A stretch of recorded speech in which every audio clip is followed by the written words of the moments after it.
जयंत पाटील अगदी त्यांच्या टप्प्यात येणाऱ्या प्रत्येक मतदारसंघाचा कार्यक्रम करताना दिसत आहेत.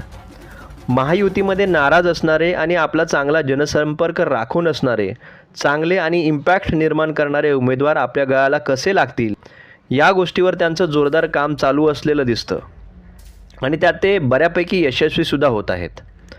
काँग्रेसबद्दल बोलायचं झालं तर त्यांचा पहिला अजेंडा हा जास्तीत जास्त जागा लढवण्यासाठी मोर्चेबांधणी करणं हा असेल. मध्य महाराष्ट्र आणि विदर्भामध्ये कसे आपण BJPच्या विरोधात सक्षम प्रचार करू याचा रोडमॅप तयार करण्यासाठी पटोले आणि त्यांची टीम काम करताना दिसेल. विदर्भात BJPचा सुपडा साफ होईल ह्या नाना पटोले यांच्या विधानाला मीडियामध्ये चांगला कव्हरेज मिळालेला हल्लीच आपण पाहिला. तिकडं महायुतीमधलं वातावरण थोडं कधी गरम तर कधी थंड चालू असताना आपण पाहत आहोत.